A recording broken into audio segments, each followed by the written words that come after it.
യഥാർത്ഥത്തിലും എന്തെങ്കിലുമൊക്കെ സമ്മാനമുണ്ട്. ഞാൻ അന്ന് എന്റെ ഉള്ളിന്റെ ഉള്ളിൽ എനിക്ക് അറിയാവുന്നത് പോലെ ഞാൻ പ്രാർത്ഥിക്കുമ്പോ ഇങ്ങനെ പ്രാർത്ഥിച്ചു, ദൈവമേ എനിക്ക് എന്തെങ്കിലും ഒരു നല്ല കഴിവ് തരണം. ഞാൻ അങ്ങനെ പ്രാർത്ഥിച്ചു. എനിക്ക് അന്ന് അങ്ങനെ അറിയത്തുള്ളായിരുന്നുള്ളൂ.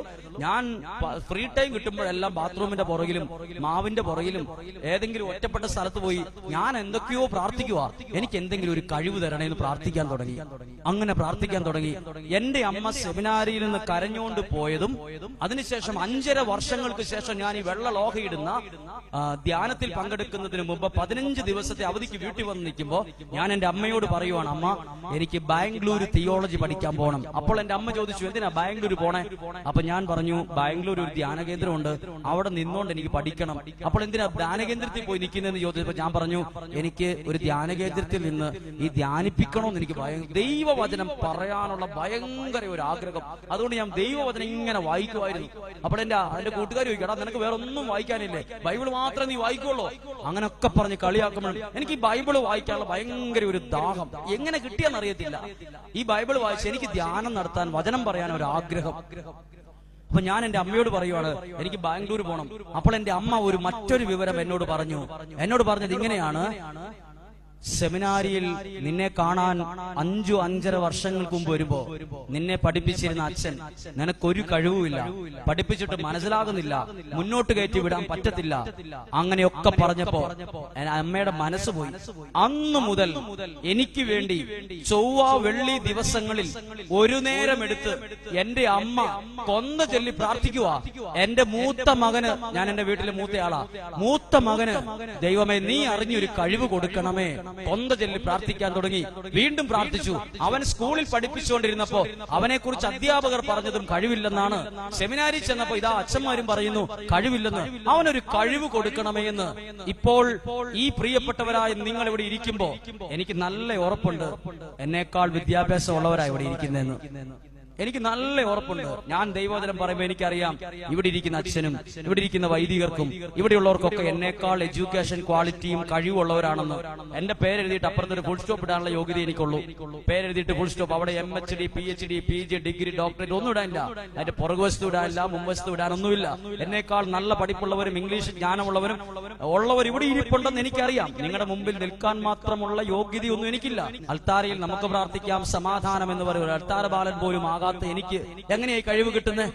ആ കഴിവ് കിട്ടാനുള്ള ഒരു അടിസ്ഥാന യോഗ്യത എപ്പോഴൊക്കെയോ ഞാൻ അറിഞ്ഞോ അറിയാതെയോ ചൊല്ലിക്കൂട്ടിയ ഈ പ്രാർത്ഥനയുടെ ബലമാണ് നിങ്ങളിപ്പോൾ ദൈവവചനം പ്രഘോഷിക്കുന്ന ഒരു കഴിവായി നിങ്ങൾ കാണുന്നത്.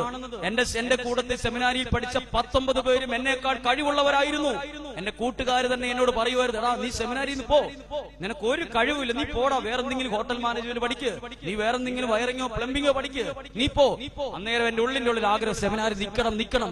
ആഗ്രഹം ഉള്ളപ്പോൾ ഒരു കഴിവുമില്ലാത്ത എനിക്ക് എന്തെങ്കിലും ഒരു കഴിവിലേക്ക് എന്നെ ദൈവം എത്തിച്ചത് ആരുടെയും സ്വാധീനം കൊണ്ടല്ല, എന്റെ പുസ്തകം വായിച്ചുള്ള അറിവ് കൊണ്ടല്ല, ഈ പ്രാർത്ഥന കൊണ്ട് മാത്രമാണ്. പറഞ്ഞേ ഹല്ലേലൂയ, ഉറക്കെ പറഞ്ഞേ ഹല്ലേലൂയ. അതുകൊണ്ട് ഞാൻ അനുഭവിച്ചൊരു കാര്യം പറയാം. എന്റെ ബന്ധുക്കൾ വരെ ഞാൻ വൈദികനായതിനു ശേഷം പോലും എന്റെ സ്വന്തക്കാരുടെ കല്യാണത്തിന് പോലും വിളിക്കത്തില്ലായിരുന്നു.